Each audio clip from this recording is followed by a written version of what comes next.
nuestras mascotas están así. Sí, ¿verdad, Pati? Fíjate que su entrenadora nos decía que muchos perritos que son más grandes y que están acostumbrados a estar más independientes, ahorita ha sido un caos también así como para nosotros, ¿no? Ha sido el encierro horrible para ellos también. Ok, entonces voy a continuar y nos quedamos en esto de mecanismos de transporte. Déjenme volver a grabar porque le puse pausa. ¿Dónde está? ¿Dónde está? Se le pone eso, espérenme. Mostrar esto. Okay. Ok, ahí está ya grabado.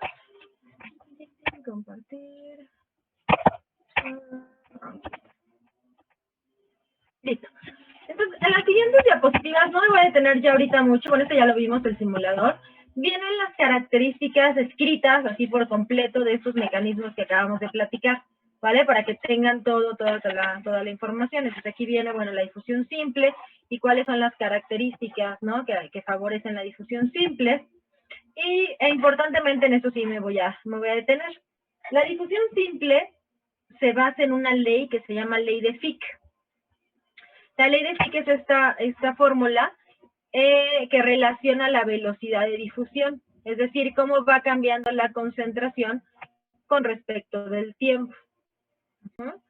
Entonces, si se fijan, esta velocidad de difusión está dada primero por un número negativo.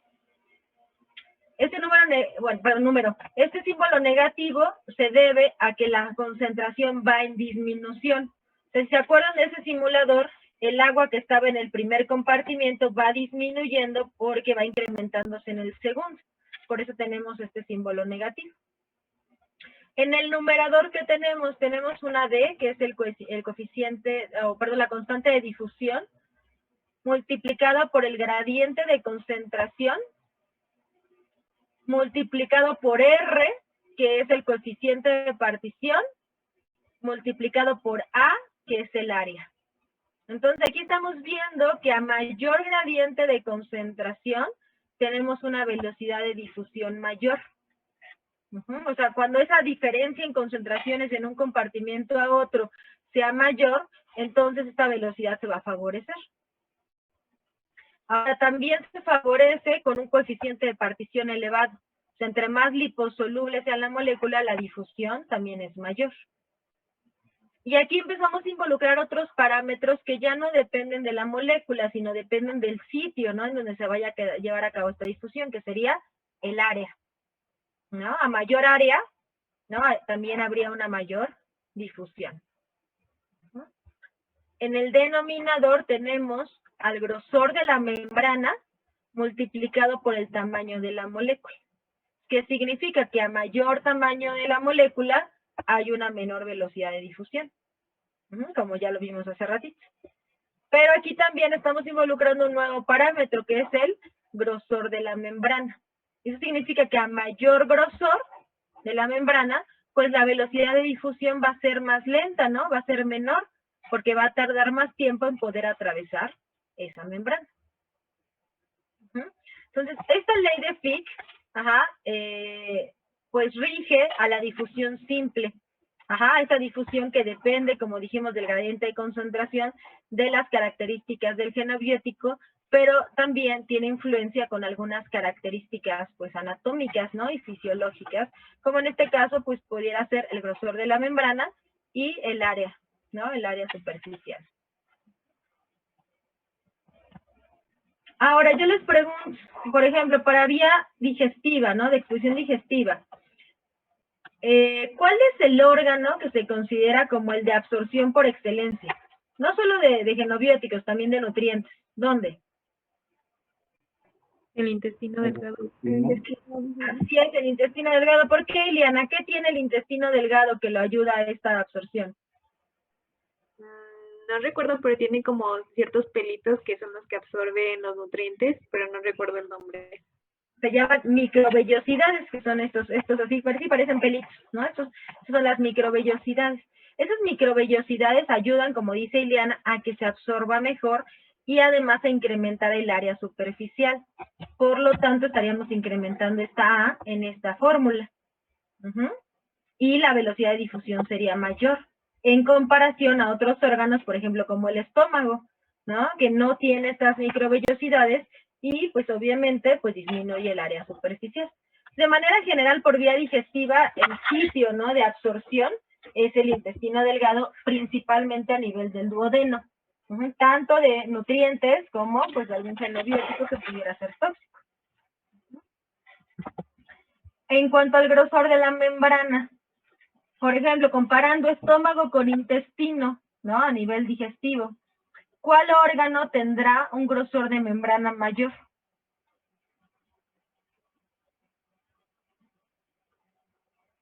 El grueso, ¿no? El grueso, ¿no? Grueso.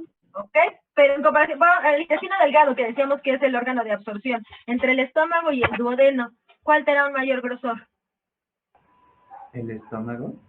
El estómago, porque contiene el jugo gástrico, que tiene un pH de 1 o 2, por lo tanto el grosor de la membrana tiene que ser mayor.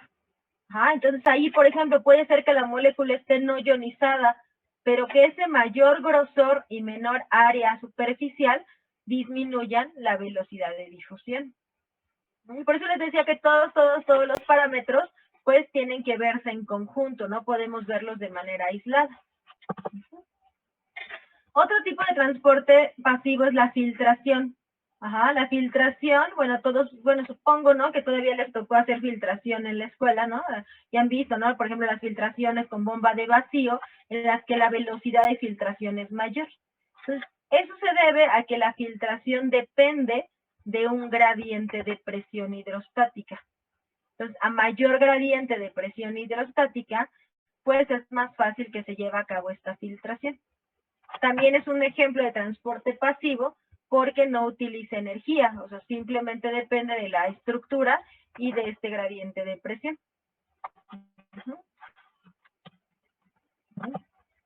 Aquí vienen nuevamente las características de la difusión facilitada, que ya la platicamos hace ratito, y también del transporte activo, ¿no? Para que la tengan para completa, ¿no? Para estudiar, aquí están las dos. Ahora vamos a platicar acerca de los transportadores. Más o menos el 5% de los genes en humanos se codifican a proteínas transportadoras. Y bueno, como ya vimos, tenemos transportadores tanto de difusión facilitada como de transporte activo, que pueden ser de influjo si introducen sustancias, o de flujo si ayudan a sacarlas. Y también, bueno, estos transportadores los podemos ver dependiendo de si utilizan o no alguna otra sustancia para ayudarse a transportar. Entonces, vean la imagen, aquí tenemos un tipo de transportador de tipo uniporte. Eso significa que solo pasa una sustancia. Y tenemos el de tipo cotransporte, en el que requiere, ¿no?, que alguna otra sustancia también esté utilizando al transportador para poder hacer más eficiente el transporte. En este sentido de cotransporte tenemos dos tipos: simporte, si van en el mismo sentido, o antiporte, si van en sentidos contrarios. Por ejemplo, antiporte sería que una sustancia ingresa a la célula mientras otra sale, y que se requiere obligatoriamente estas dos sustancias para que el transportador pueda hacer esa difusión. En el simporte, ambas sustancias van del exterior al interior o del interior al exterior. Entonces, los transportadores, vamos a hablar de aquellos que se activan con energía, o sea, para transporte activo. El principal de estos transportadores se conoce como glicoproteína P, es uno de los principales, y pertenece a una familia de transportadores que se llaman ABC. Acá está, ABC. Son los transportadores ABC. Esta glicoproteína P, les digo, es uno de los más importantes de estos grupos de transportadores ABC, y es una bomba de eflujo. ¿Eso qué significa? Que ayuda a regular las concentraciones de las sustancias que están ingresando a la célula. O sea, si ya pasó mucho, o sea, si ya entró mucha sustancia a la célula, ¿qué hace esta bomba? La saca. Entonces es muy importante también porque pues puede regular, ¿no?, la respuesta tóxica, porque puede regular la cantidad de sustancia que está ingresando. La encontramos en diferentes sitios, por ejemplo, en el intestino, en el duodeno. Esta glicoproteína P se encuentra a nivel duodenal. Les digo, y es muy, muy importante para, pues, para esta Y, salida, ¿no? De las sustancias del interior. y por ejemplo, ese transportador, pues todos lo tenemos, ¿no? Pero varía diferente a las personas. Puede variar incluso entre especies, Pati. O sea, puede ser que en alguna acuérdate que todas las proteínas están codificadas por un gen y pudiera ser que esos genes sean distintos en diferentes especies o que incluso entre la misma especie cada individuo tenga diferencias también, ¿no? Entonces, por eso les decía y enfatizo mucho que la respuesta biológica, ¿no? En cualquier especie, ¿no? En cualquier organismo vivo, es muy difícil de predecir porque cada individuo se vuelve un individuo completamente distinto, ¿no? O sea, por ejemplo, incluso hermanos gemelos idénticos, claro que supondríamos, ¿no? Que van a tener una respuesta igual, aún así, o sea, pueden tener muchísimas modificaciones hasta metabólicas, ¿no? De enzimas, de proteínas, precisamente a una codificación distinta. O incluso hasta por una patología, o sea, desde el nacimiento nosotros podemos tener alguna, que no hayamos expresado, ¿no? Algún gen que va a codificar alguna proteína, aunque sea común en la especie que pertenezcamos, ¿no? Entonces, también puede haber una respuesta distinta. Y fíjate, ahorita me acordé de un ejemplo, Pati, que bueno, tampoco les digo es de su área, pero puede ser de ayuda en algún momento. El inhibidor, uno de los inhibidores más potentes de esta bomba de flujo, de esta glicoproteína P, y es de origen natural, es el jugo de toronja. Y vas a decir, ¿cómo querés el jugo de toronja? Hay muchos casos de toxicidad importantísima por el consumo de jugo de toronja. El jugo de toronja contiene unas sustancias que se llaman furanocumarinas. Estas furanocumarinas inhiben a la glicoproteína P. Y entonces, ¿qué pasa? Evitan que salgan sustancias, ¿no? O sea, le está bloqueando a nivel intestinal. Un solo vaso de jugo de toronja inhibe casi al 100%. Y su efecto es hasta 72 horas. Entonces, es el inhibidor natural más potente que existe, ¿no? A nivel del tracto del intestino, tanto de esta glicoproteína como de un citocromo que vamos a ver más adelante, que es el citocromo 3A4. Entonces, por eso les digo, hay muchos casos de verdad de intoxicaciones súper importantes por consumo de jugo de toronja con algunos, por ejemplo, medicamentos. Hay casos hasta de embarazos no deseados, con eso les digo todo. Porque inhibe, ¿no? Al etinilestradiol, ¿no? Que está en muchos anticonceptivos. Entonces, vean, esa es información que cura, chicos. Si tienen una novia que toma su anticonceptivo, pero, ¿no? Toma su jugo de toronja para bajar de peso, porque está muy de moda, ¿no?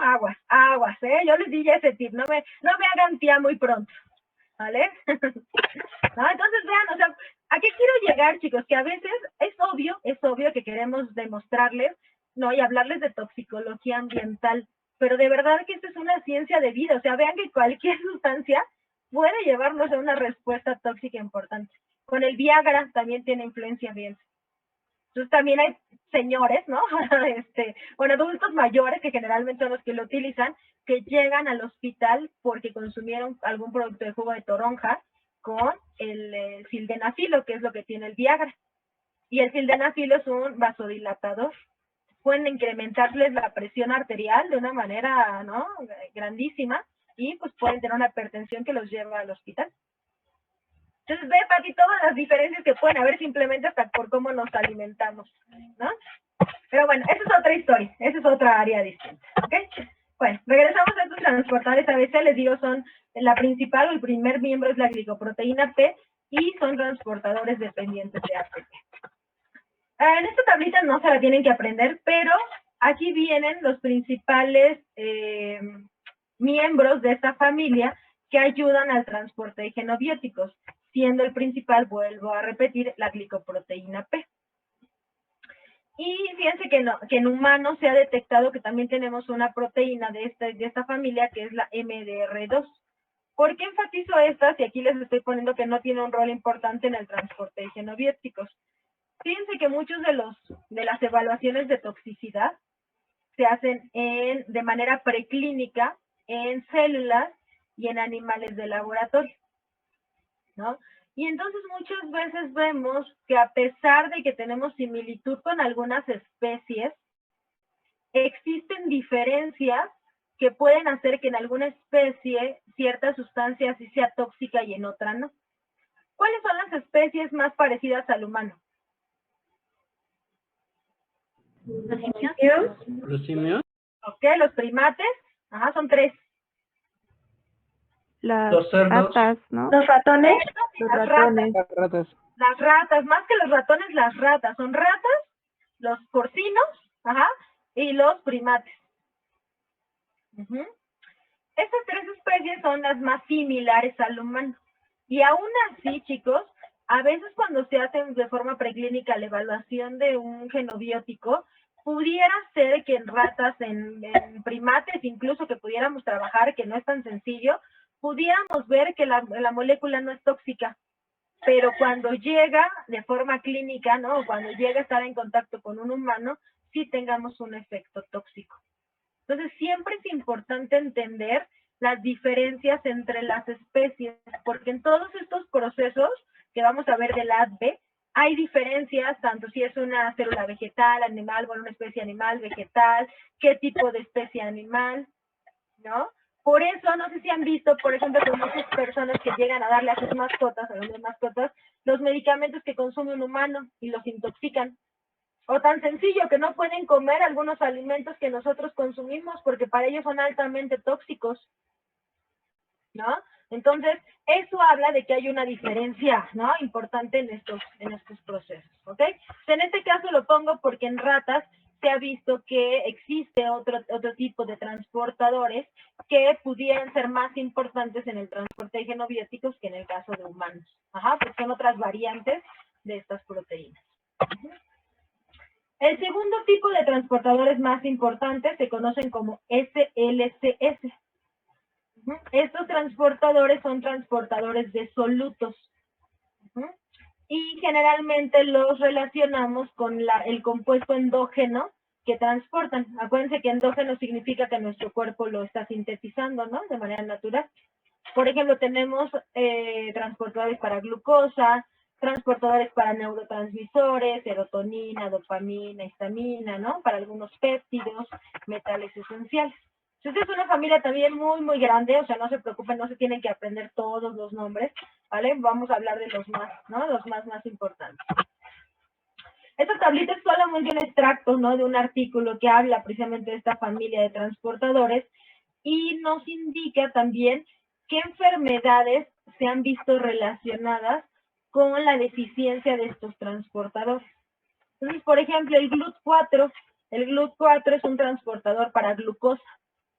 Y entonces se ha visto que en personas diabéticas, pues en muchas ocasiones ese GLUT4 no trabaja de forma eficiente, transportando la glucosa, incrementando, bueno, pues la patología. Entonces, les digo este artículo, bueno, aquí solamente son algunos ejemplos en los que, pues, vienen este tipo de transportadores y con qué enfermedad, ¿no? Se relacionan principalmente. Dentro de estos transportadores CLCS, encontramos a los OAT-P. Es un grupo, un subgrupo. Estos son péptidos transportadores de aniones orgánicos. Entonces, fíjense, solamente son específicos para aniones orgánicos. Y estructuralmente es un péptido, no una proteína, ¿no? Cuaternaria. ¿Ok? En el hombre se han encontrado estos 3 principales tipos. 1B1, 1B3 o 2B1. Obviamente en cada especie pues habrá algunos distintos. Lo importante ahorita para nosotros es recordar que estos son péptidos que nos van a ayudar al transporte a través de la membrana solamente de aniones orgánicos. También tenemos otros que son los OAT. También son de esta misma familia. Realmente su nomenclatura es CLC22. Y estos son transportadores de aniones orgánicos. O sea, estos no son péptidos, pero también nos ayudan a transportar aniones orgánicos, tanto del exterior al interior o del interior al exterior. Estos los vamos a retomar muy, muy importantemente cuando lleguemos a la eliminación a través del riñón, porque se encuentran principalmente a nivel del riñón. Obviamente, si hay transportadores para aniones orgánicos, pues deberíamos estar pensando que debe de haber transportadores para cationes orgánicos, ¿no? Para moléculas de carga positiva. Estos se llaman OCT. Y también son de la misma familia. Entonces vean cómo cada uno de estos, bueno, actúa a diferentes niveles, ¿no? Ayudando, ¿no? En diferentes órganos de distinta, ¿no? De distinta manera al paso de la sustancia. Ahora, aprovechando que estamos viendo que hay transportadores, por ejemplo, para aniones orgánicos y transportadores para cationes orgánicos, quisiera comentarles que cuando ustedes vean que hay un proceso en el que se involucran proteínas, o sea, cualquier tipo de proteínas, ya sean proteínas estructurales, transportadores, tipo enzimas, o sea, cualquier proteína, se van a presentar 3 situaciones. ¿Ah? Entonces, anótenle si quieren por ahí. ¿No? Cuando utilizamos proteínas, el proceso se convierte en selectivo,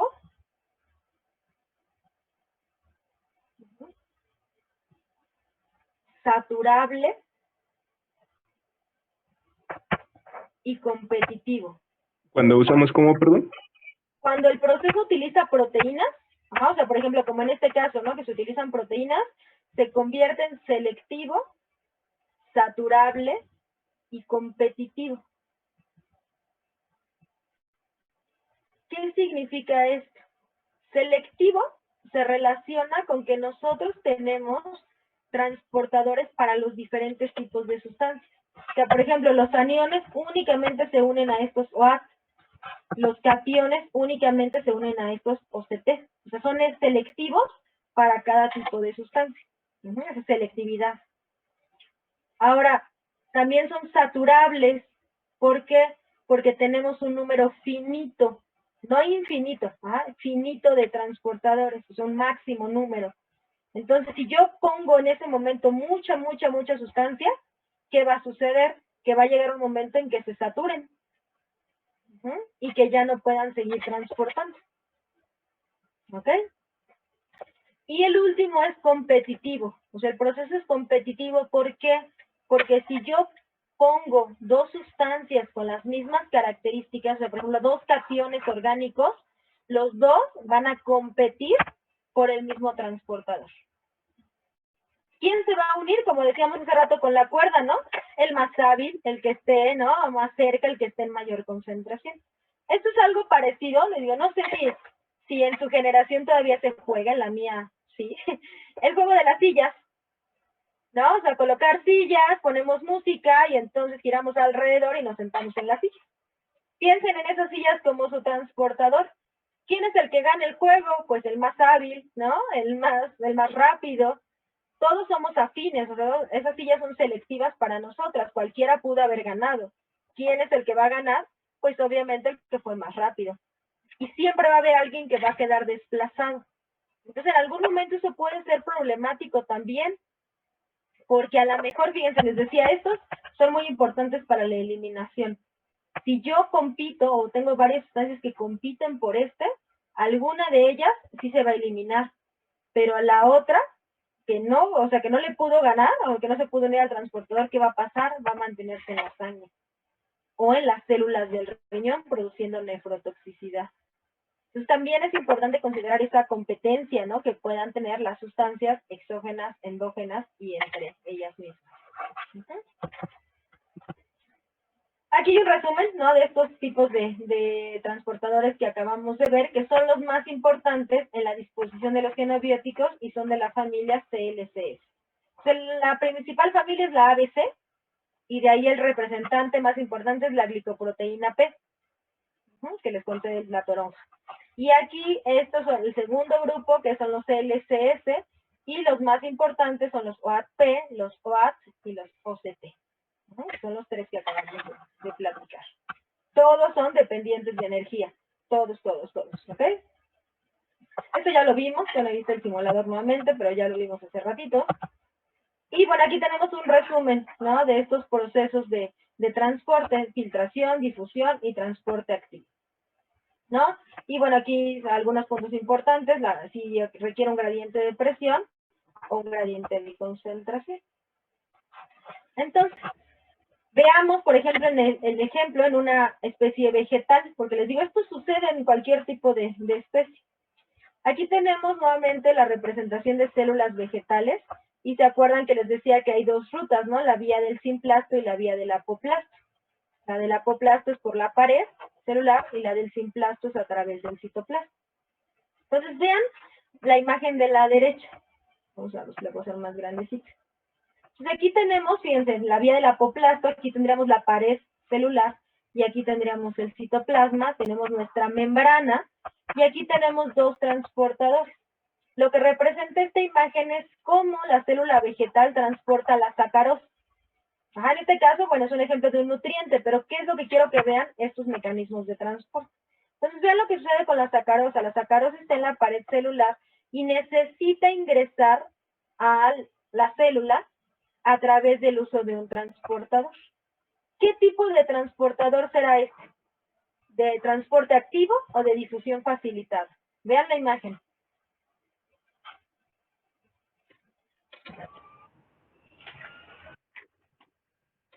Sería facilitada, ¿no? Porque no está Sí, gastando. porque no lleva... No hay ATP, como este, ¿no? Este sí tiene ATP, el de arriba, o sea, este tiene un transportador activo y esto es difusión, es un transporte de difusión facilitada.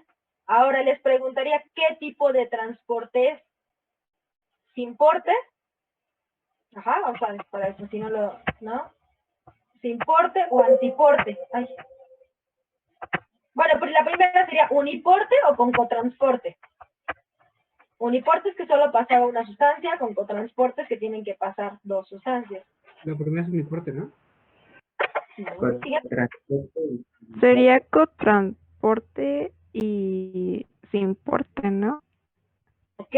Así es, Jocelyn. Es cotransporte, ¿por qué? Porque fíjense, para que la sacarosa pueda ingresar, tienen que ingresar al mismo tiempo una concentración importante de protones. Entonces es un cotransporte porque las dos sustancias tienen que ingresar, y van en el mismo sentido, las dos, ¿vale? Entonces vamos imaginándonos, ya entró la sacarosa y ya está ahora en la vía del simplasto, ya está en el citoplasma. ¿Qué va a suceder? Bueno, pues esta sigue viajando, ¿no? A través de otras células, esta va a tener que ahora utilizar otro mecanismo para salir nuevamente de la célula y dirigirse a la siguiente. Pero ¿qué pasa con este protón? Estos protones se vuelven a reutilizar. ¿Cómo se reutilizan? Pues tienen que salir nuevamente del citoplasma. Y esto lo hacen ahora por un mecanismo de transporte activo. ¿Cómo lo sé? Porque, bueno, utiliza ATP. Entonces, vean, este sí es un uniporte, porque solamente pasa los protones. Esta sería una bomba de protones, activada por ATP. Entonces, ¿qué quiero? Les digo que logren visualizar en esto. O sea, que estos transportes no son específicos de alguna especie, ¿no? O de algún tipo celular. Lo llevan a cabo todas las células, obviamente para funciones completamente distintas. Inicialmente, la alimentación, ¿no? La nutrición. Sí,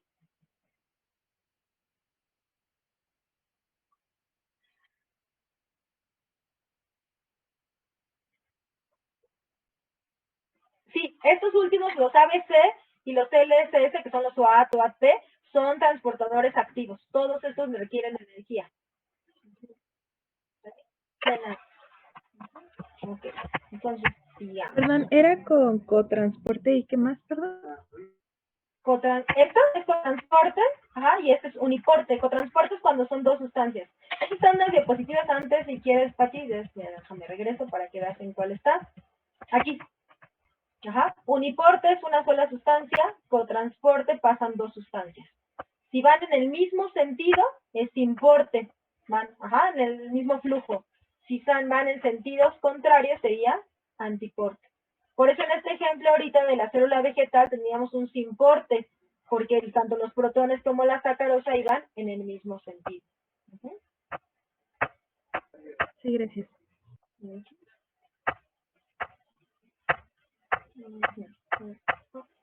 Obviamente, chicos, en cada especie se están codificando diferentes proteínas. O sea, por ejemplo, en el humano a lo mejor existe la variante 1AB, no, 1A1 o 1A2, pero en otra especie, por ejemplo, en una planta, existe otra variante.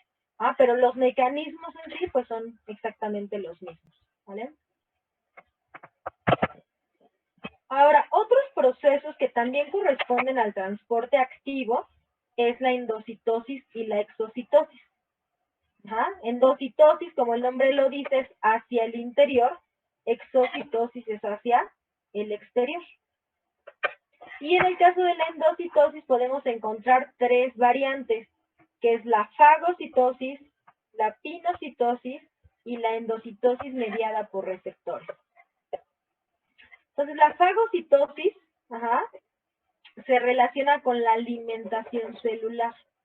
Entonces, este proceso se da mucho cuando las moléculas tienen un elevado peso molecular y no pueden atravesar por los otros mecanismos. Entonces, ¿qué sucede? Vean aquí la imagen. Aquí tenemos la membrana plasmática en amarillo. Cuando llega una partícula grande del exterior, esta membrana cambia su forma y atrapa de alguna manera en una vesícula a la partícula.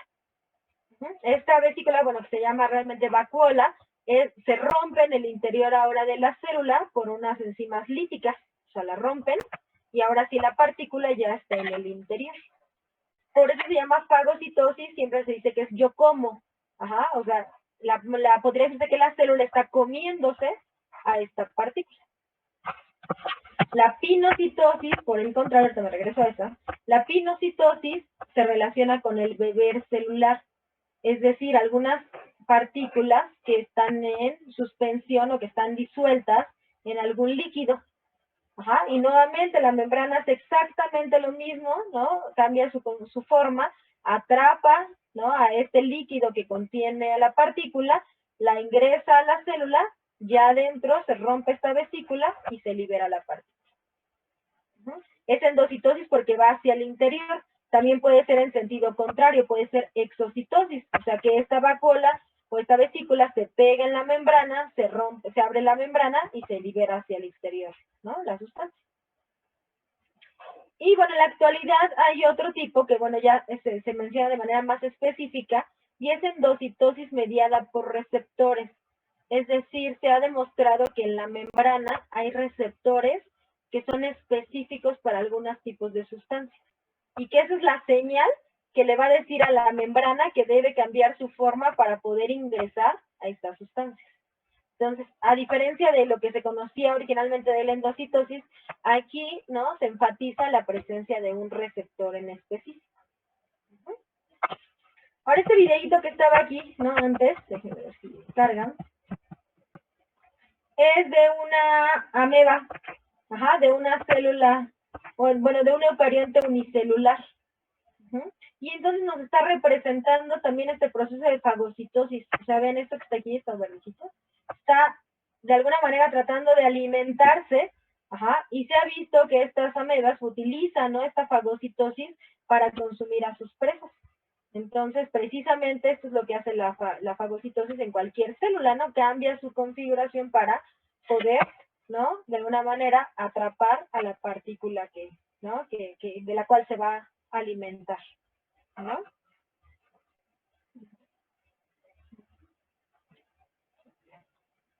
Bueno.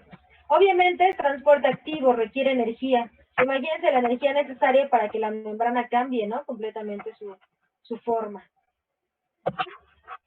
Ahora, en el caso de la exocitosis vemos algunos ejemplos, por ejemplo, en especies vegetales. No sé si han visto que algunas plantas, por ejemplo, liberan mucílagos, ¿no?, o algunas semillas, o algunas resinas, ¿no?, que pueden algunos árboles incluso, ¿no?, exocitar. Este es un ejemplo precisamente de la exocitosis. En muchas especies vegetales se forma un gel o un mucílago, que es secretado a través de la raíz, puede ser, ¿no?, de alguna estructura de la planta hacia el exterior. Entonces aquí tendríamos un ejemplo de exocitosis, o sea, va, ¿no?, del interior, ¿no?, de la célula hacia el exterior. Lo mismo sucede, por ejemplo, con las plantas carnívoras, ¿no? Las plantas carnívoras, en el momento en que atrapan a su presa, ¿no?, que puede ser, por ejemplo, un insecto, ¿no?, eso activa a unas estructuras que son pelos, unas vellosidades que tiene la planta, que mandan una señal para que se libere a partir de las glándulas digestivas enzimas digestivas, o sea, que salgan por exocitosis estas enzimas digestivas y puedan digerir a su presa. Entonces, en condiciones normales, si no están en contacto con ninguna presa, estas enzimas digestivas están atrapadas en las glándulas digestivas de la planta. En cuanto hay esa señal de que atrapan, ¿no?, a la presa, se activan estos pelos sensoriales, que sería como para nosotros quizá un termorreceptor, ¿no?, o un nociceptor. Se manda una señal para que salgan hacia el exterior estas enzimas digestivas. Y lo hacen por un proceso de exocitosis. Ahora, por último, chicos, vamos a ver como ejemplos ya algunas características importantes del proceso de absorción a los 3 niveles de las vías de exposición más importantes. Hasta ahorita, bueno, pues hemos estado hablando del transporte en general, pero no olvidemos que, bueno, la clase en específico es de absorción, o sea, de primera entrada, ¿no? O sea, de ese paso del género biótico a la sangre, alguno de esos procesos. Entonces, importante, vamos resumiendo punto por punto. En la absorción a nivel gastrointestinal dependemos del sitio en donde vayan a ser absorbidos y de acuerdo a la ley de Fick, del área superficial y del grosor de la membrana. Entonces, el sitio principal de absorción es el duodeno. Ahora, en el caso de la absorción gastrointestinal, también tiene una influencia muy, muy importante con el pH, ¿no? O sea, por la presencia de alimentos, por el tipo de alimentos o de otras sustancias. Entonces, es importante conocer los valores de pKa de las sustancias para saber si van a ser absorbidas en mayor o en menor proporción. Ahorita está muy de moda el uso de termos, ¿no? Y ustedes habrán visto que dice algo así como libre de qué. Dice por ahí, libre de, este termo es libre, de muchos productos plásticos. Dice libre de qué. Es una abreviatura. Y empieza con ¿BPA? de BPA. Ajá, ¿qué es el BPA, Ana Karen? ¿O alguien sabe qué son los BPA? Los bisfenoles. Creo que es el bisfenol A, ¿no? Así es, el bisfenol A, fíjate, ¿y por qué pongo este ejemplo? Aquí viene, ¿no? Bisfenol A, y fíjense, tiene un pKa de 10.3. Ajá, entonces, ¿qué será? ¿Una sustancia ácida o básica? Básica. Básica. Que se va a absorber mejor a pHs básicos. Entonces, vamos a suponer que nuestro termo que compramos no es libre de BPA, y obviamente se está movilizando, ¿no?, el BPA del material hacia el líquido que lo contiene, y vamos a suponer que es una persona que normalmente, una persona vegana, ¿no?, vegetariana o vegetariano, todas estas variantes, que manejan, ¿no?, por ejemplo, pHs ligeramente más alcalinos. Entonces, por ejemplo, en este tipo de situaciones, el bisfenol A atravesaría más fácilmente las membranas. ¿Por qué? Porque tendríamos un pH alcalino. Y si recuerdan, en este caso sería una base en medio básico, estaría no ionizada y se absorbe de una manera más fácil. O incluso a nivel de eliminación, ¿no? Si la orina tiende a tener un pH alcalino, entonces por lo tanto se va a reabsorber más fácilmente el bisfenol y va a permanecer más tiempo en el organismo. Digo, lo ideal es consumir productos que estén libres de BPA, ¿no? Pero bueno, pues por ahí, ¿no? A veces se nos van, ¿no? Quizá algún producto que no lo tenga. Esto ya lo vimos en algunos otros ejemplos, es otra imagen de ejemplo, y es para resumir lo que ya hemos platicado de los valores de pH con respecto al pK. Aquí tenemos algunos ejemplos de sustancias ácidas que, como podrán ver, su mayor absorción es a nivel de pH ácido. Entonces vean aquí a pH de 3.643 se absorbe el 40-60% y conforme aumenta el pH, la absorción disminuye. Por el contrario, en sus envases, en los probióticos básicos, la absorción a nivel ácido o pH ácido es muy bajita y a pHs alcalinos se incrementa importantemente. También es importante saber, incluso en las evaluaciones, ¿no?, toxicológicas, las diferencias entre especies. Entonces, vean, aquí tenemos monos, perros, ratas y conejos. Y entonces aquí nos están representando el pH gastrointestinal de cada una de estas especies. Y también vemos que tienen diferentes pH, ¿no? O sea, ven, incluso a nivel del estómago, los conejos manejan un pH todavía más ácido que un mono, o que un perro. Vean, un perro, una rata 3.8, ¿no?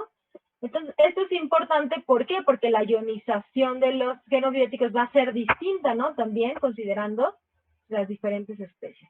Más adelante, para el parcial 2, van a tener una clase que se llama factores biológicos que modifican la respuesta tóxica. Y precisamente van a hablar de estas diferencias, ¿no? Que pueden hacer que algún individuo pueda o no responder de una manera, pues, distinta, ¿no? A un mismo genobiótico. Este ejemplo es el ejemplo del plomo. Tomé como ejemplo el plomo, ¿no? El plomo tiene dos vías de exposición principales: por vía digestiva en los alimentos y el agua, o por vía inhalatoria en el aire. Ahorita, hasta este momento, lo que hemos visto en la clase de hoy es precisamente que para que ingrese, ¿no?, este plomo a nuestro cuerpo, tiene que absorberse. Entonces, si lo hace por vía digestiva, se absorbe en el tracto gastrointestinal, ¿no? Si lo hace de manera inhalatoria, pues lo hace a través del tracto respiratorio. Y entonces, fíjense, apenas vamos en este puntito, ¿no?, del ADVE, en esta parte.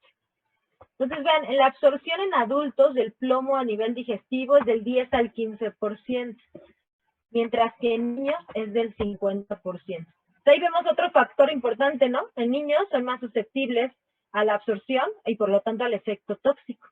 Por ahí hubo un caso de Mattel, ¿no?, que incluso tuvo que retirar del mercado algunos juguetes que tenían plomo o salían de la norma.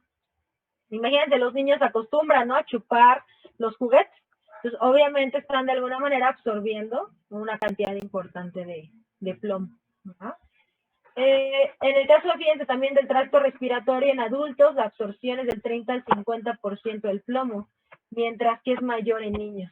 O sea, aquí hay un factor también importante, ¿no? Estamos viendo que, aunque utilicen el mismo mecanismo, también estas diferencias en la edad pueden modificar la cantidad que se esté absorbiendo. Profesora, Sí. pero esto nada más se debe a la edad o a qué se debe a una mayor absorción en niños que en adultos. Cuando nosotros nacemos, ¿cuál es tu nombre? Es que veo tu apellido, Valdés Méndez, ¿tu nombre es? Fernanda. Fer, es que he participado mucho y no logro ver cuál es tu nombre, no me sale. Vale, Fer. Fíjate, cuando nosotros nacemos o cuando nacimos, tenemos todos los procesos disminuidos en un 80%. O sea, todos nuestros procesos metabólicos, la función de nuestros órganos están disminuidas más o menos en un 80%.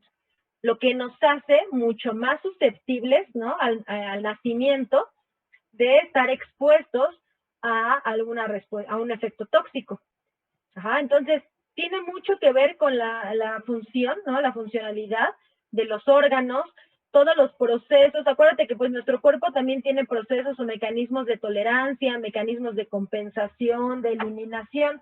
Pues imagínate si hay un niño al que le damos una misma dosis, ¿no?, una misma concentración de algún genobiótico, y su eliminación, por ejemplo, es menor al 80%, o sea, menos del 80% que un adulto. Seguramente va a tener un efecto tóxico, ¿no? Porque 80% de lo que le estemos dando no lo va a poder eliminar y se va a acumular. También más adelante, cuando lleguemos a biotransformación, les voy a contar, por ejemplo, el caso del niño gris, ¿no?, que es también es un síndrome que se presenta porque al nacimiento no presentamos algunas enzimas, ¿no? O sea, todavía no las hemos desarrollado, ¿no? Todavía no están presentes. Por lo tanto, si nos exponemos a algunos tipos de genobióticos, podemos tener una respuesta tóxica que no se vería en adultos. Sí, profesora, gracias. Obvio, Fer, aquí estoy hablando, fíjate, quiero enfatizar esto, de una persona, pues, que pudiera considerarse sana. ¿Por qué? Porque también puede ser un adulto que tenga insuficiencia renal, que tenga insuficiencia hepática, y desde adultos jóvenes, el estilo de vida en la actualidad hace que desde mucho más jóvenes tengamos muchos padecimientos. Todavía eso puede ser, ¿no?, que incremente la respuesta. Por eso hay muchísimos factores biológicos que van a afectar, y cada individuo ustedes lo tienen que ver de una manera distinta. Esta es solamente la infografía de esto mismo del plomo, ¿no? Aquí nos muestra las vías de exposición y, bueno, nuevamente nos enfatiza que ¿no? Que en niños pues tenemos un incremento en esta, ¿no? En esta absorción, ¿no? Aquí les presento, bien, siguiendo un poquito con estas diferencias, ¿no? A nivel de la vía digestiva, pues que también estos mismos transportadores de los cuales estamos hablando se encuentran ubicados en diferentes porciones, ¿no? Y entonces en algunos sitios, pues puede ser que ayuden a transportar alguna sustancia, pues más eficientemente que en otros. O sea, por ejemplo, vean aquí un transportador para glucosa, ¿no? ¿No? En el intestino delgado, en el medio y en el bajo, pues están en gran cantidad, pero ya en el colon ya no están presentes. ¿No?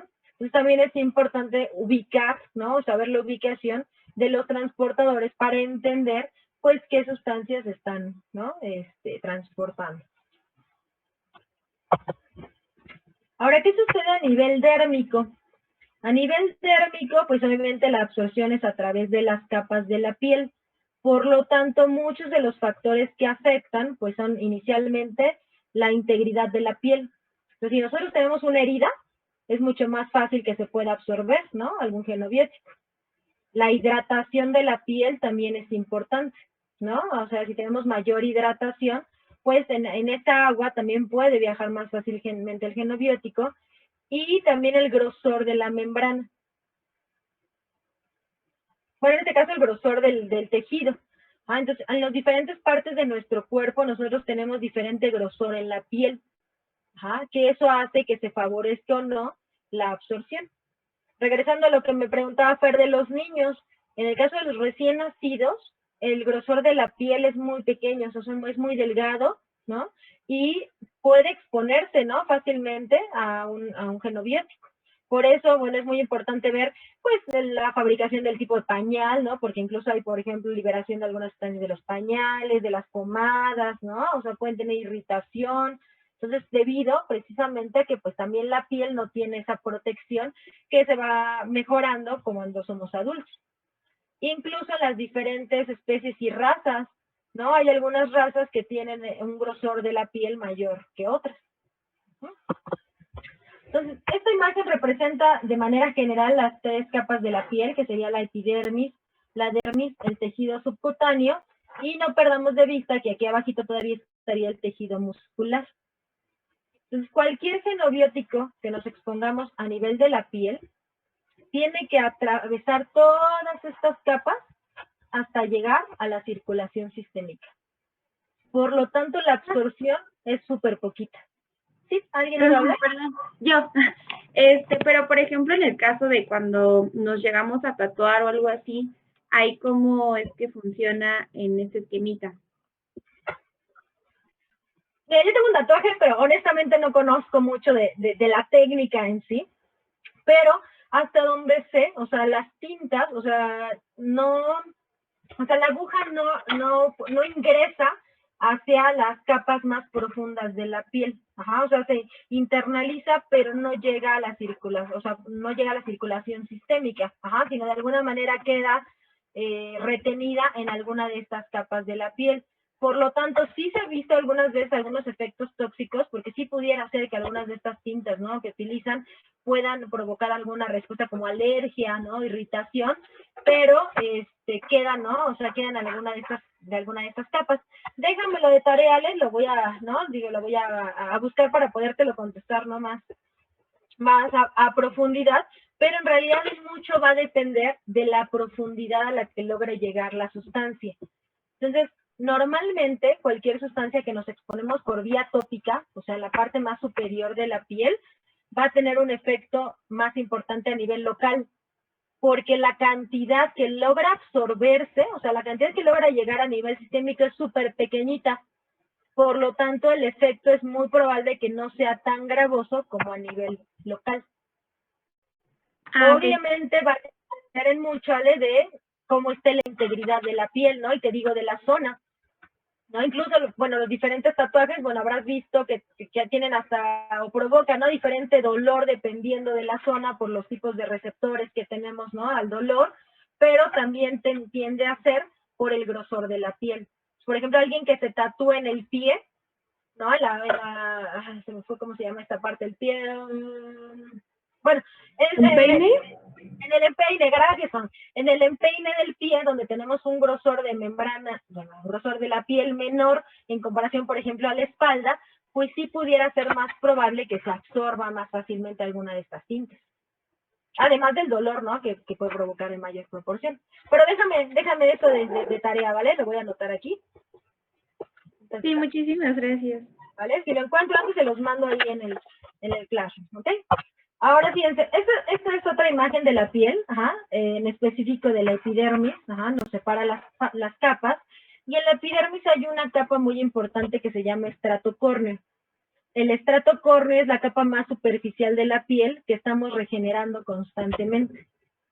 Por ejemplo, en los talones, ¿no? Ustedes han visto que en el talón, por ejemplo, el grosor de la piel es mayor, ¿no? Incluso, pues cuando las personas tienen callos, ¿no? O se forman esas placas, pues eso hace que haya una especie de protección precisamente por este estrato córneo. Entonces, este grosor... ¿En los codos también? ¿En los qué, perdón? ¿En los codos? En los codos. Ajá, sí, en cualquier sitio en donde se forma una mayor cantidad de estrato córneo. Por ejemplo, las personas afroamericanas, ¿no? de piel más oscura, tienden a tener estratos córneos más gruesos. Por lo tanto, son menos susceptibles a muchos efectos tóxicos, ¿no? Lo mismo pasa con las personas que somos morenitas, ¿no? En comparación a las personas de una tez más blanca.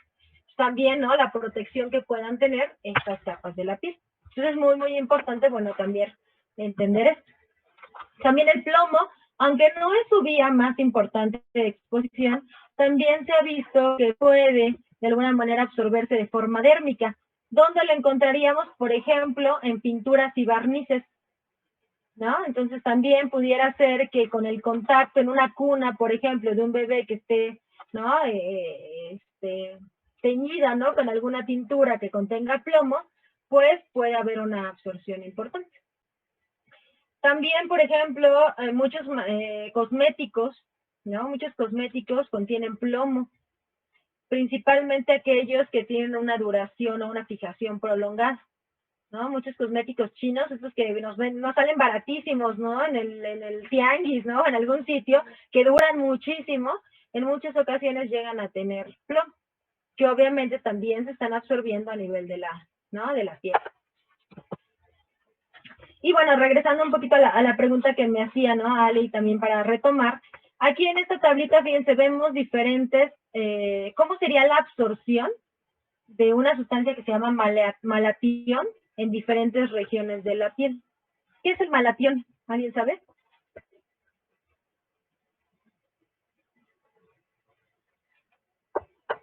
No me digan que no saben qué es el malatión. Suena como a veneno.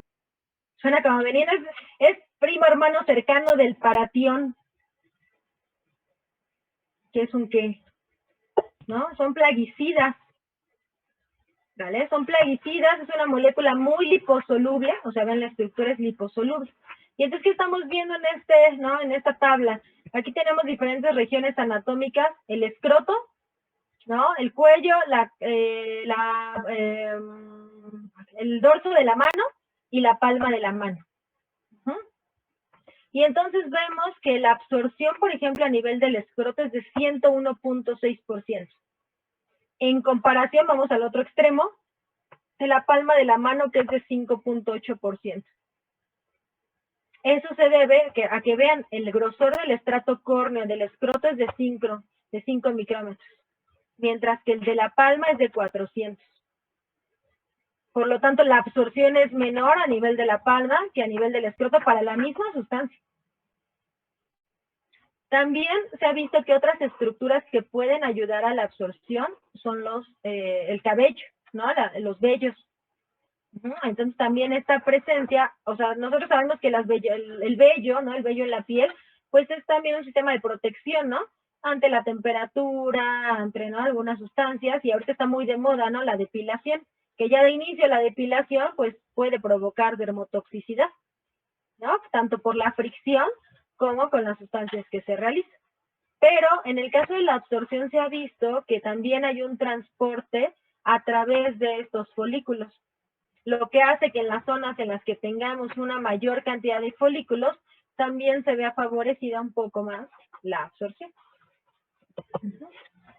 Aquí hay otros ejemplos. Vean, aquí se está considerando la absorción en el brazo como 1. Y, por ejemplo, en la cabeza, la velocidad de absorción es de 4.2. O sea, es mayor precisamente por los folículos pilosos. En el abdomen es de 2.1, en los pies de 1.8, o sea, muy similar al brazo, pero nuevamente el escroto 11.8. O sea, es muy, muy rápida por el grosor.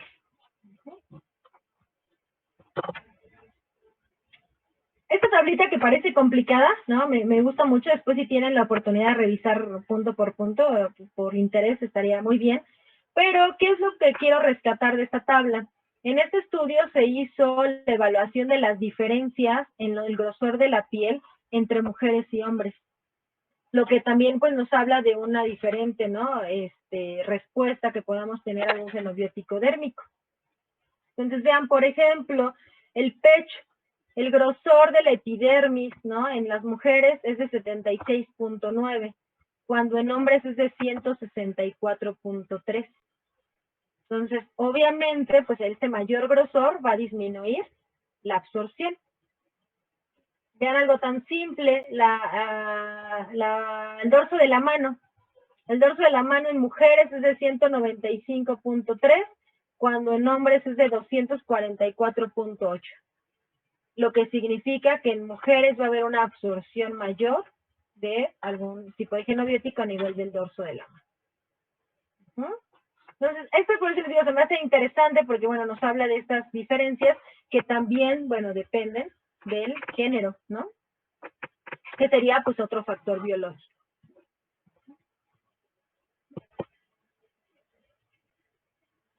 No sé, y ustedes, bueno, me dirán ahorita, si la doctora Elizad les preguntó, porque siempre se los deja a veces de tarea, ¿a cuántas sustancias, ¿no? Que hicieran el cálculo, ¿no? De cuántas sustancias nos exponemos diariamente. ¿A cuántas llegaron? Pues nada más lo comentamos y quedamos que eran miles. Sí, ¿no? O sea, algún número que no podemos realmente determinar, ¿no? Y en muchas de estas sustancias llegan a través de vía dérmica, ¿no? O sea, desde el shampoo, la crema, el desodorante, ¿no? Cosméticos.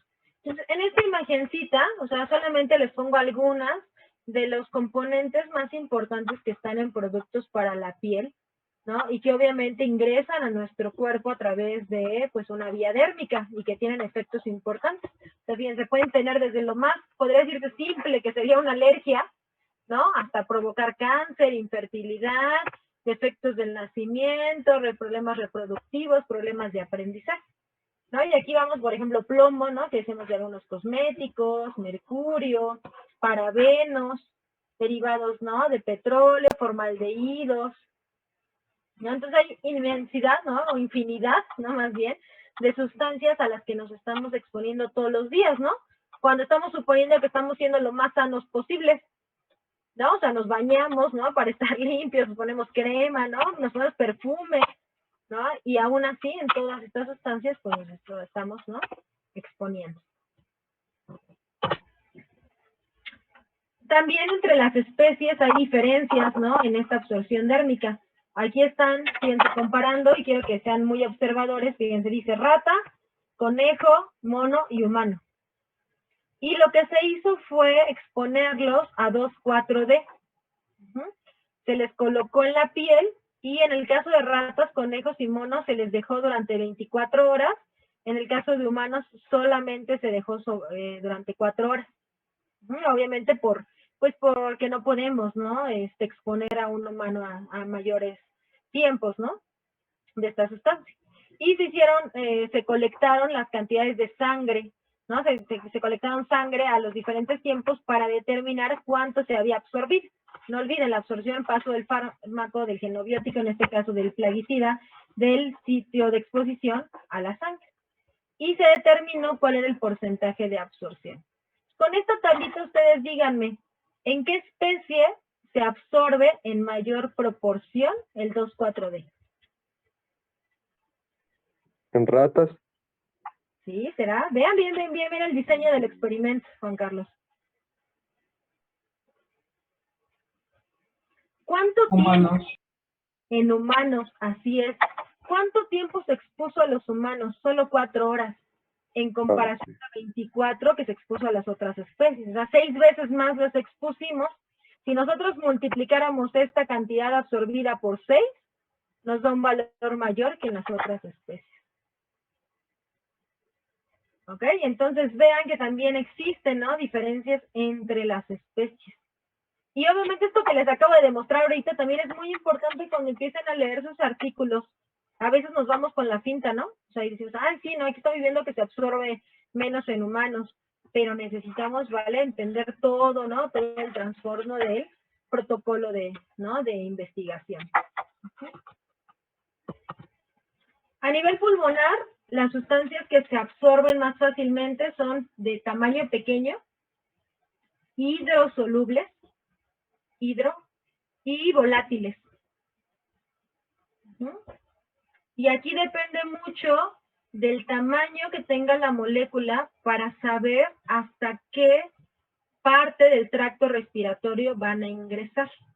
Entonces, por ejemplo, las moléculas que tienen un tamaño más o menos de 100 micrómetros llegan solamente a nivel de la nariz y la faringe. Porque su tamaño ya no les permite seguir a través del tracto respiratorio. Sin embargo, aquellas que miden más o menos 10 llegan a la tráquea y a los bronquios, y las pequeñitas, como de 2 micras, llegan a bronquiolos y alvéolos. Porque obviamente va siendo más pequeño, ¿no?, el espacio que tienen para poder viajar. Y bueno, les decía que la absorción a nivel pulmonar es rapidísima, ¿no? O sea, es muy, muy rápida. Y pues les digo, no podemos, ¿no?, de alguna manera volver a recuperar el genobiótico al cual se expuso, ¿no?, debido a esta absorción tan rápida. También la absorción puede verse delimitada por la presencia de vellosidades, ¿no? O sea, por ejemplo, en la nariz, ¿no?, los vellos que tenemos en la nariz, pues de alguna manera también delimitan, ¿no?, la entrada de algunas sustancias, ¿no?, a través de la nariz, pero aumentan de alguna manera también la superficie de contacto, como vimos con las microvellosidades, ¿no? Entonces aquí en mucho depende de, la absorción va a depender del tamaño de la partícula. Obviamente, regresando a mi ejemplo del plomo, bueno, pues estamos expuestos, ¿no?, a muchos contaminantes a nivel inhalatorio, entre ellos, pues el plomo, no es el único, obviamente, pero pues es una fuente o una vía de exposición súper, súper importante, porque pues desafortunadamente no podemos, ¿no?, controlarla tan fácilmente, quizá como una vía digestiva, ¿no?, en la que quizás pudiéramos notar qué componentes tiene la sustancia. En la vía inhalatoria, pues estamos expuestos completamente en el ambiente. Es importante considerar que de este tamaño de partícula, como les decía, entre más pequeño sea, también se incrementa el área superficial. Entonces, ustedes se acuerdan de la ley de Fick, ¿no? La ley de Fick dice que a mayor área superficial hay mayor velocidad de difusión. Entre más pequeñita sea la partícula, mayor área superficial se tiene. Y por lo tanto, pues la absorción se ve favorecida. Y finalmente les voy a platicar de otro caso que no es quizá tan común, como las otras 3 vías. Se presenta pues obviamente en mujeres durante el embarazo, y es la absorción placentaria. También la placenta pues pudiera ser o considerarse como pues quizá una membrana semipermeable que permite, ¿no?, la comunicación a través de vasos sanguíneos, a través del cordón umbilical entre la madre y el feto, ¿no? Obviamente a través de la sangre viajan pues todos los nutrientes, pero también pueden viajar tóxicos. No sé si alguno de ustedes ha escuchado del síndrome de abstinencia en bebés. Sí, con las mamás drogadictas.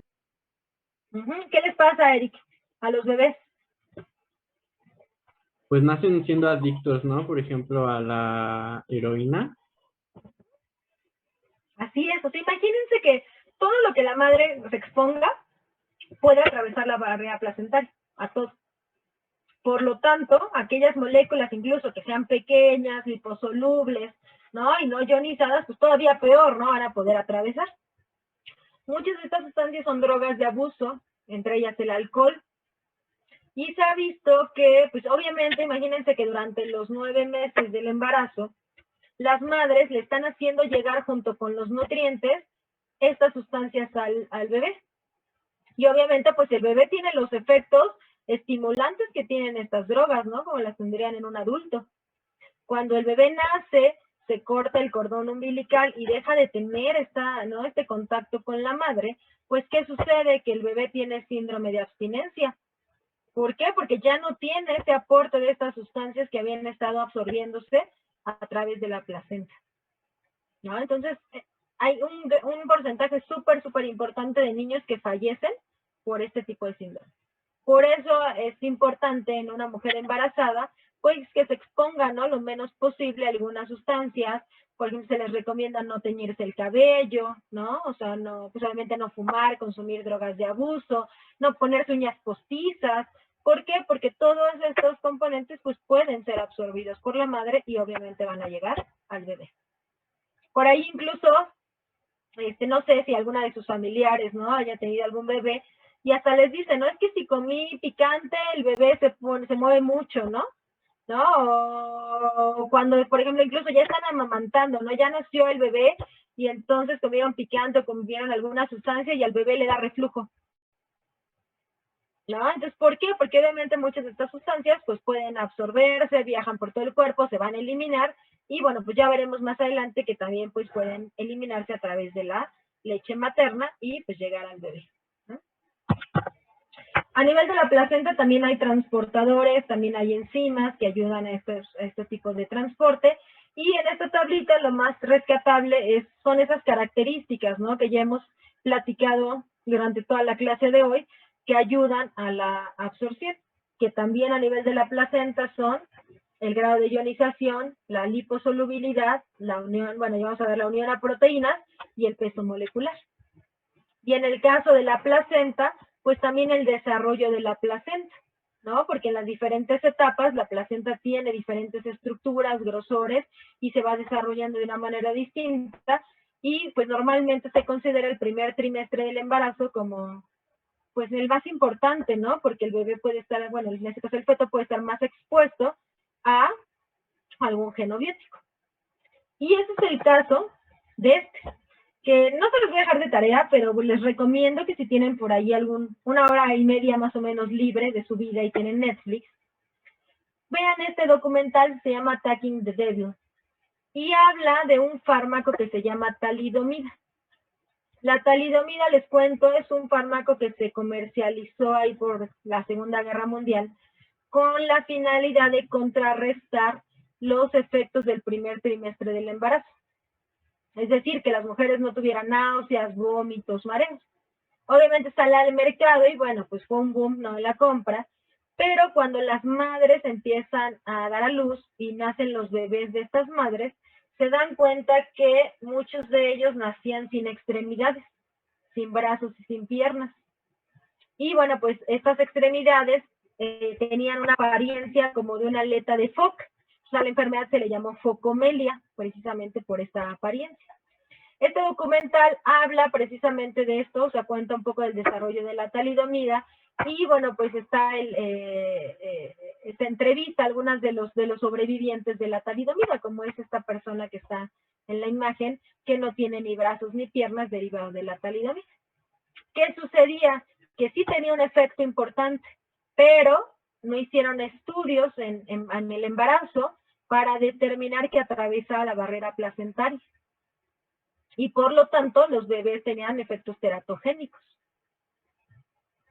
Entonces, eso nos habla, pues, precisamente también de la importancia de considerar, pues, la absorción en estas otras barreras, ¿no? Como es la placenta.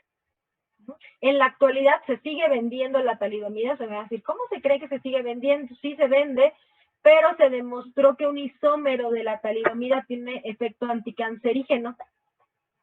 Entonces se utiliza para tratar algunos tipos de cáncer, pero obviamente en la caja de este medicamento dice que su uso está contraindicado durante el embarazo.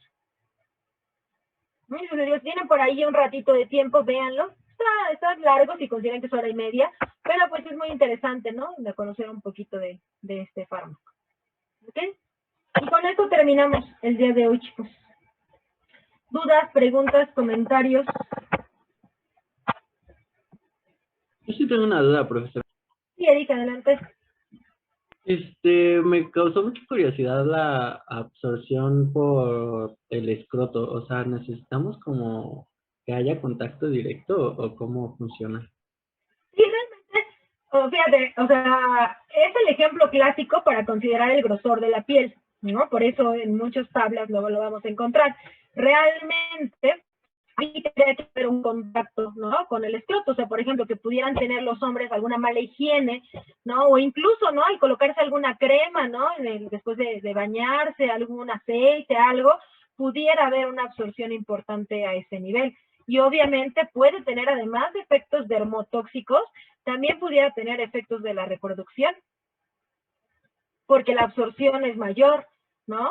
Acuérdate que, pues, de alguna manera, el escroto protege los testículos, ¿no? Y están, pues, externos, precisamente, por la temperatura que requiere, ¿no? Y la protección que se requiere ante ciertas sustancias. Entonces, si, por ejemplo, digo, una persona tuviera mala higiene, o incluso aunque tenga una muy buena higiene y pudiera tocarse, ¿no? El escroto y, de alguna manera, pudieran ahí absorberse algunas sustancias.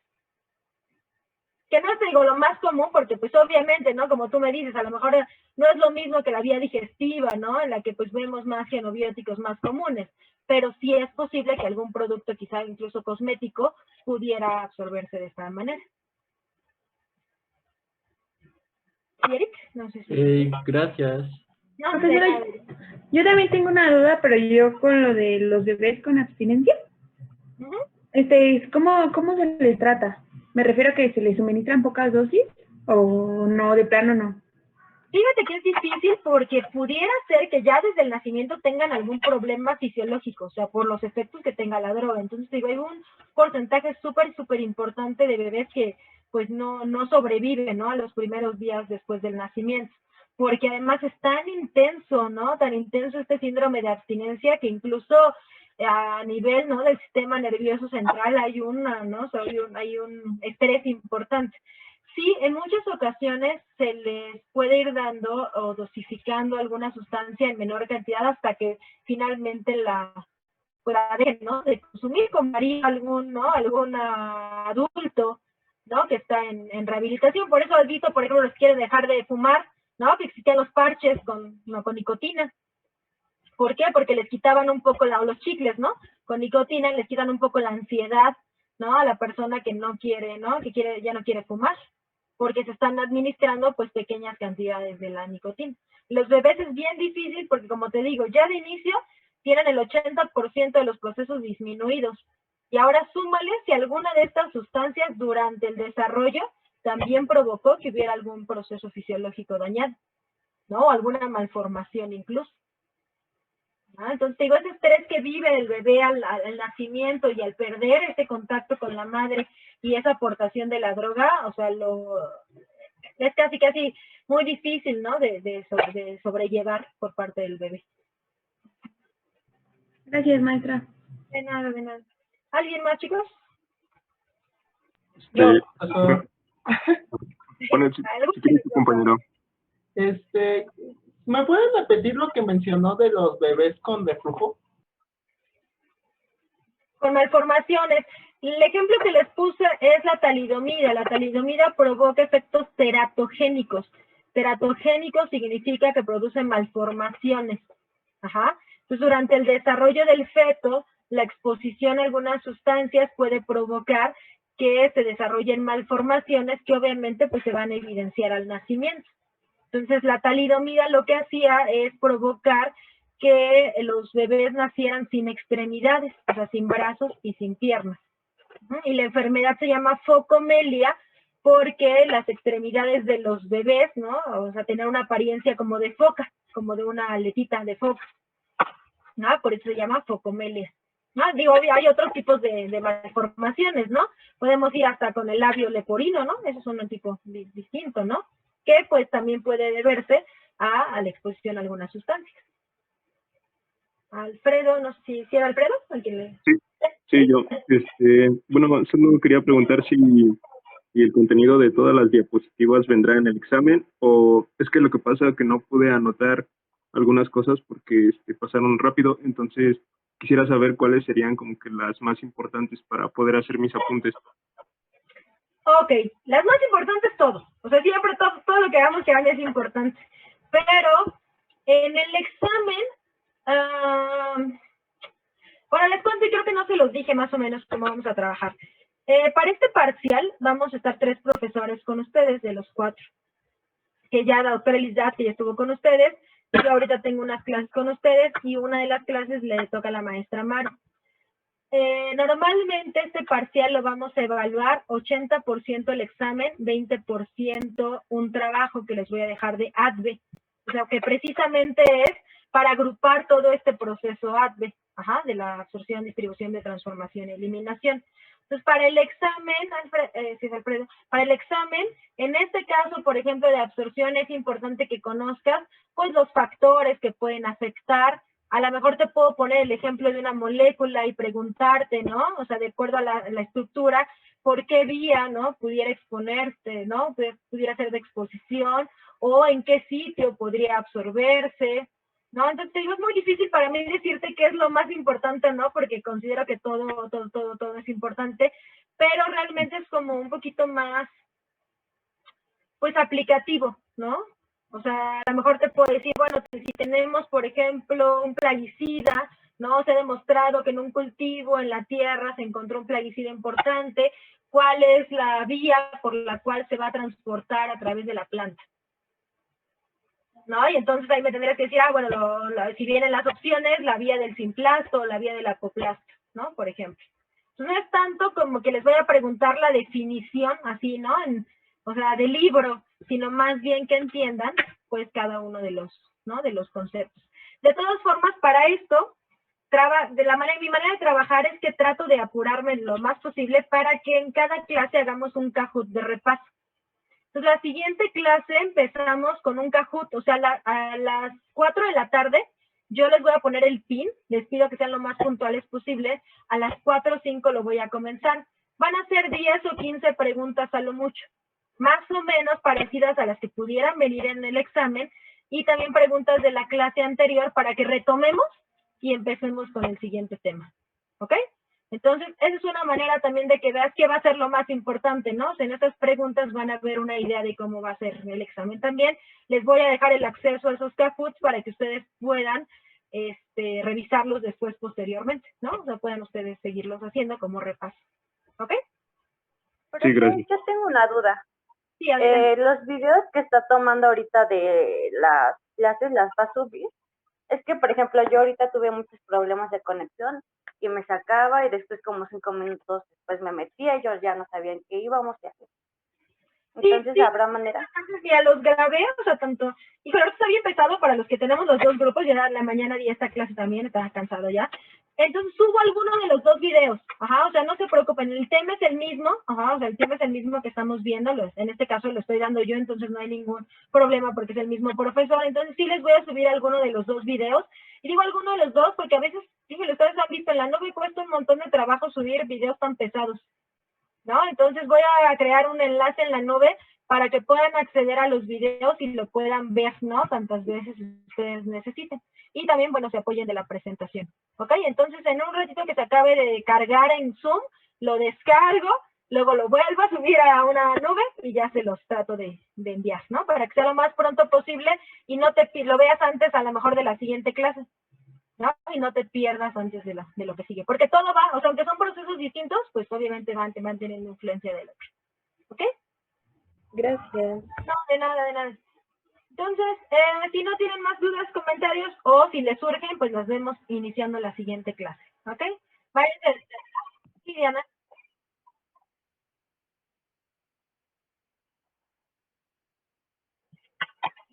¿Qué crees, Diana? Que eso fue un error mío. Me emocioné ya empezando a la clase y hablando con ustedes y no lo pasé. Tienes toda la razón. Se los voy a poner justamente ahorita, ¿vale? Para que lo tengan. Digo, normalmente debería de ser al inicio, pero bueno, vamos a ver quiénes aguantaron hasta el final, ¿no? Y los que no tienen su cama a lo mejor ya están hasta dormidos por ahí, pero bueno. Ok, entonces llenen nada más el formulario y ya con eso terminaríamos, ¿vale? Nos vemos el día, oye, ya ni sé qué día es hoy es miércoles, nos vemos el lunes. El lunes, no se les olvide, ya revisamos las prácticas, entonces diagramas y cuestionarios a más tardar el domingo. ¿Ok? Vale, gracias, hasta luego.